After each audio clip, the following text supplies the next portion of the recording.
ये देखो गंगार घाट, गंगा यमुना सरस्वती संगम घाट की सुंदर साजानो।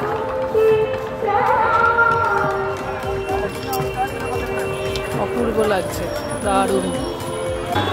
এই দেখো এই পুলের ওপর কত ভিড়, চান করবে সবাই। এই পুলটার ওপর দিয়ে যাচ্ছি সঙ্গম চান করতে। চারিদিকে টেন্ট লাগানো আছে। এই দেখো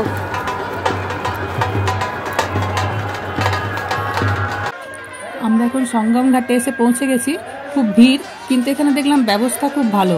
সব জামা কাপড় চেঞ্জ করার রুম আছে, ছোট ছোট খাবারের দোকান আছে, আর এইখানে স্নান করছে সবাই। দেখুন কত ভিড় এখানে। আর এখানে চান টান করার পরে এখানে আছে অক্ষয় বট আর লেটা হুয়া হনুমানজির মন্দির, এগুলো দর্শন করে নিতে পারেন। আমরা আজকে এখানে দর্শন করব, তারপরে এখান থেকে আমরা অন্য জায়গায় মন্দির দর্শনে বেরিয়ে যাব।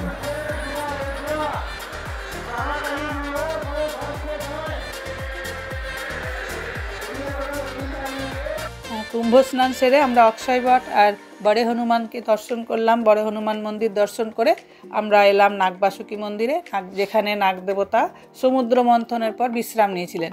এখানে অনেক মন্দির আছে, আলপী মাতা শক্তিপীঠ, সংকটমোচন হনুমানজির মন্দির, মনোকামেশ্বর শিব মন্দির, নবগ্রহের মন্দির। এগুলো আসলে আপনারা দেখবেন, মন্দিরগুলো খুব ভালো, খুব সুন্দর জাগ্রত মন্দির।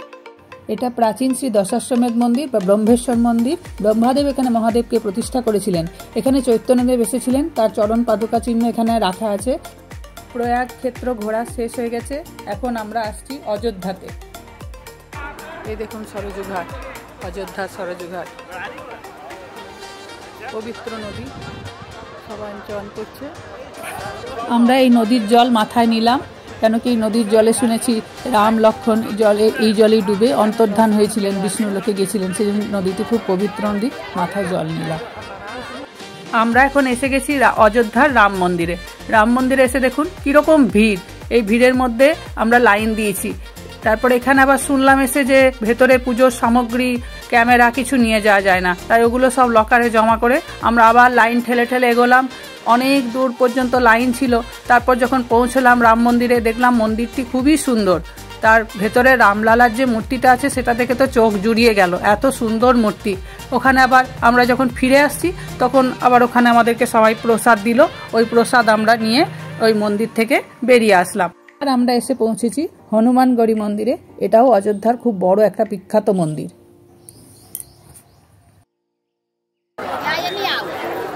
এটা অযোধ্যার কনক ভবন। এটাতে থাকতেন সব রানীরা, কৌশল্যা মা, কৈকেয়ী মা, সুমিত্রা মা, সীতা মা, সব থাকতেন এখানে। এটা সীতা মাকে কৌশল্যা মা মুখ দেখাইতে এটা উপহার দিয়েছিলেন, এই মহলটা। আর এদিকে যে দেখছেন না, এইগুলো সমস্ত রানীরা থাকতেন, এবং কৌশল্যা, কৈকেয়ী, সুমিত্রা মা, কৌশল্যা মা, কৈকেয়ী মা সবাই থাকতেন, এবং সীতার যে বোনরা ছিলেন তারা সব এইসব মহলে থাকতেন। এইসবগুলো এই মহলে কি সুন্দর কারুকার্য করা অযোধ্যাতে এইসব।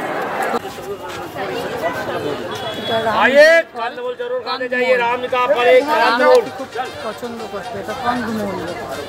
এটা নাসিক আর এটাতে আছে